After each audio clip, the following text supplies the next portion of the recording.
Hello, folks. A little while back, one of my subscribers, I think it was Nigel Webb, um, wanted me to do a powder coating video so that he could see how it's done. And I've always got something to powder coat, particularly water pumps. I rebuild them and then sell them on eBay. So if anybody needs a water pump for an XK engine, you're going to see at least this part of the process. And then contact me, gstargarage@gmail.com, and that's star with 2 R's. First thing you got to do is get this baby cleaned up as best you can, cleaning out threads, holes, all sorts. Now, on this really applies to all of whatever it is you're going to powder coat. Clean out the threads and then plug them up. Clean all of this off and tape up what you don't want powder coated. Now, I'm not going to do that right now, of course. I'm going to do that after I've sandblasted this. Now, you don't have to sandblast. I just do because I have a sandblasting cabinet and I have a fucking great big compressor. And it's wonderful. But if you don't have one, then that's fine. In fact, I'll tell you what, just for shits and giggles, so I can play with my new camera. Look at this. That is my big ass compressor.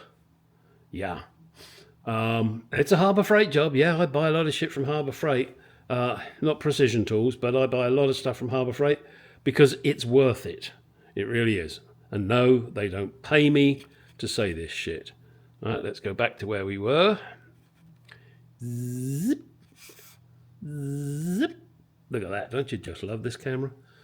If only I knew all the features. So now I'm going to go through this. I'm going to clean out all the holes. I will clean all this surface off here.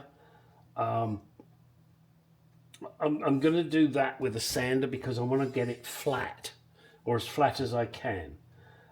Once I've powder coated this, and I will not be powder coating in here, so I'll tape all of this off, and I'll tape off these areas here where the threads actually the bungs will go in, and I will probably keep that thread area there clear. The reason I'm going to do that is because when you do put the pipes in that go into these, they will have copper washers on them or fiber washers, and you want a flat surface. So I'll sand across those, and then when I'm powder coating, prior to powder coating, I will tape up the this area. And in fact, that's something that, let me show you, excuse me, whilst I reach right in front of you. This lot here are different widths of tape, as you can see, and these are heat resistant tapes for powder coating. So I'll cover that area. I'll probably use that one and then just trim it off with a pair of scissors. But of course I don't have to trim it off too much. I just need to make sure I cover the area that I want to cover, which is there. So, you know, if the tape sticks out to here, it doesn't matter because it's not going to affect anything that I care about, shall we say. And this is another tape. There's different types of tape. This one, I tell you now, this one will peel off in the oven. It's just, but it's okay because the powder coat is already not where you want it to be, so it should be okay. All right, what else was I thinking? Oh yes, there are various powder coat ovens you can buy. I wasn't going to go down that road. I bought a old domestic oven from Craigslist, and depending on what country you live in, you know, there is Exchange and Mart, I believe, in England, and you know, those kind of things. I paid $25 for it, and I wired it in.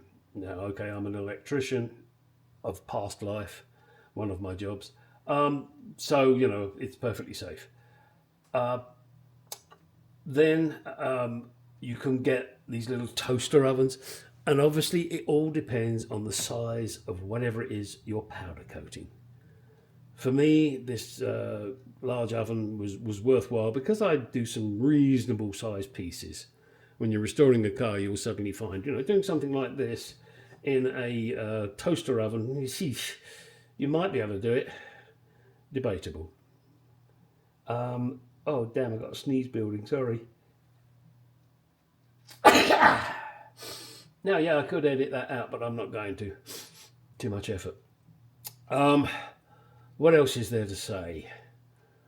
Oh, yeah, a little minor detail. The oven must be electric.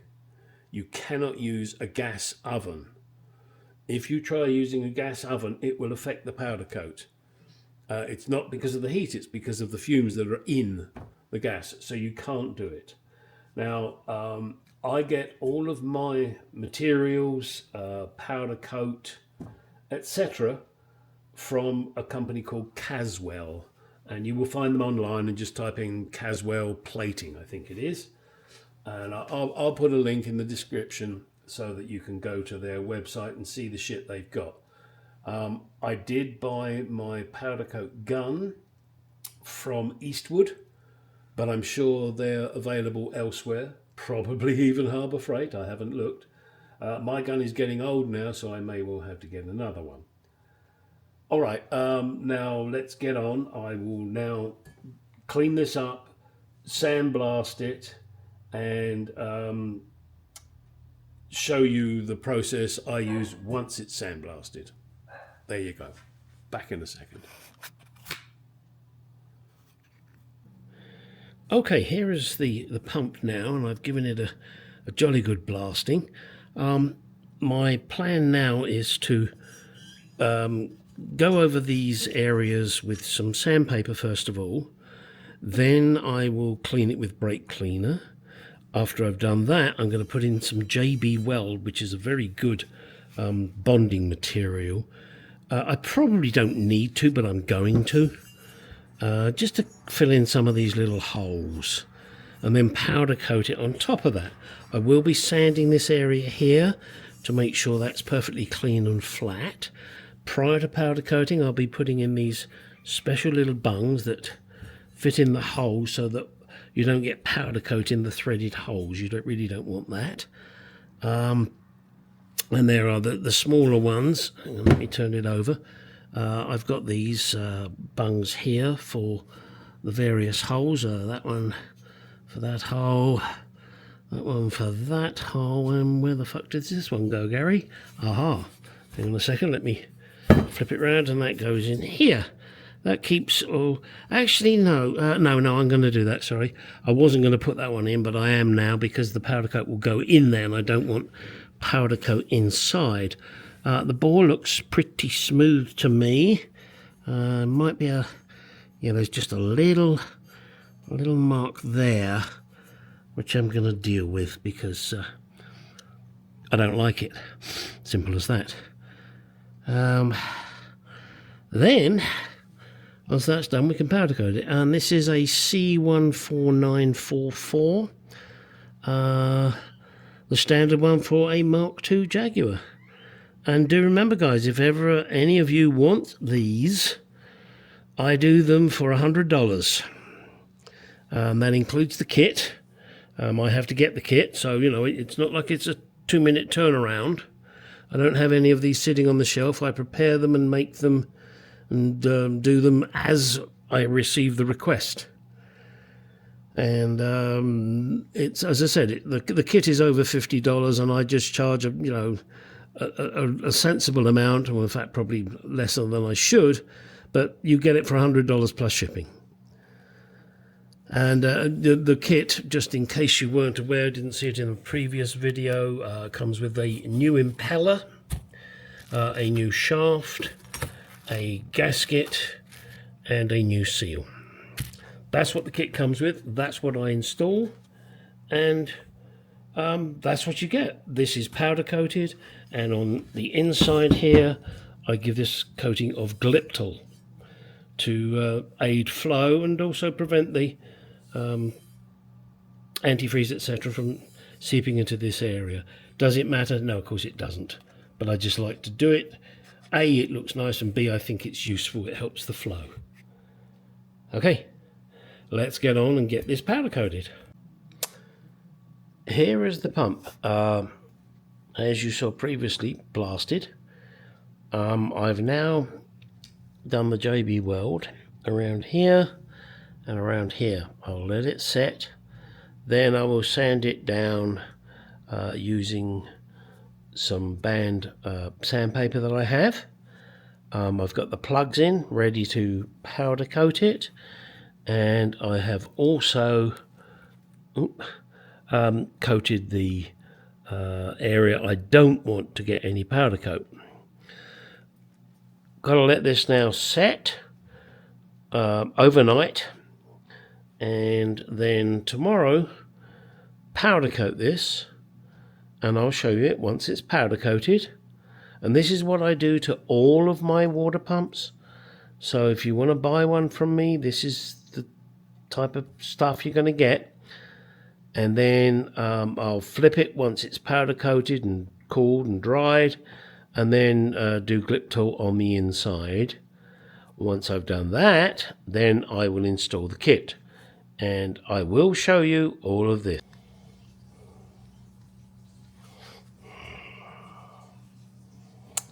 Here is the pump, straight out of the oven after powder coating. I have removed the rubber bungs from the various holes. Now we just need to remove the tapes. And this is how you keep the stuff from going inside.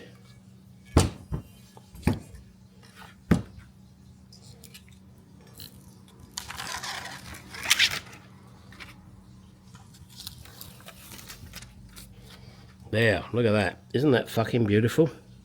Now, my next phase is just to clean up these little pieces on the edge where the tape wasn't quite stuck down. No big deal.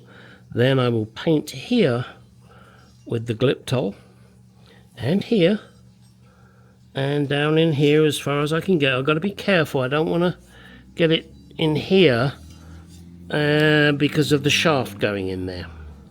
And then I will also paint in these holes, but not on the threads. Oh, hang on, one more piece there. There we go. And I will, whoops, you can't see that, hang on. You still can't see it, can you? Hang on, let me get a light. Let me get a light, Mac.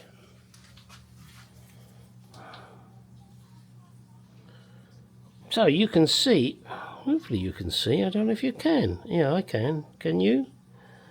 Trying to get this light out of the way. Sorry, someone's texting me. So now I've got to paint in there. So that's the next job. It's still hot, so I'm not going to do that. So here we go, the fucking so shit. Next I'll be saying basically and like. Blech. Only idiots say that. I will now wait for this to cool and then paint it tomorrow. Here is the pump. Now I've done the Gliptol on the inside. It's still wet, so I'm not going to touch it. It's powder coated. I've cleaned up the surface here. I've also painted inside there and inside there, but not inside there because there is the shaft has got to go in there. I've got to get the screw for this out of my original pump, and also the flange. But this is the method I use to prepare these pumps for my vehicle and for pumps that I'm selling. I did use JB weld on here to fill in some of the pits, and then sanded it down and then powder coated over the top of it, and as you can see, it's come out pretty darn good in my book. So they're nice and smooth now, and when you put the hose on there, then you get a good seal. All right, let's get on and start putting it together. Well, time to continue with the pump. First I want to clear out all the holes. This is a quarter 28, and the back ones here are 5/8/18 pitch. And those are nice and clear now. I've done that. I've finished over here. So the body itself is actually ready. I've run a very light rubbing of sandpaper in through here. Well, not sandpaper, emery paper, just to make sure there's no crap stuck in there. Then we get the impeller and the shaft and put those in the freezer because it will help fitting them. And you will need a 15 thousandths gauge because the gap when the impeller is in here on the shaft, you should have a 15 thou gap down there. Otherwise you're going to get trouble. Because of the way this is designed, you have to put this shaft in here first, and it goes in from the back, and then you line up the hole there with this hole here and get the grub screw in. That'll dictate where it goes. So once the shaft is in, then you will put this seal in. It will go in there and you will tap it down with a suitable piece of, I use a socket. Also, I put sealant around here. Added belt and braces job for me. It probably would be okay, but I'm not going to risk it. I want to put sealant on it. And then once that's done, then we have to push the pulley back on the front. Now, these shafts, I am reliably told, this is 10 millimeters shorter than it should be. So you're going to need to be very careful when you press on the flange. And, you know, this will be sticking out here. So you just got to make sure, because otherwise it's not going to line up. I didn't discover this until it was too late on my previous one, so I had to put a spacer on. I'll show you that when I get to it.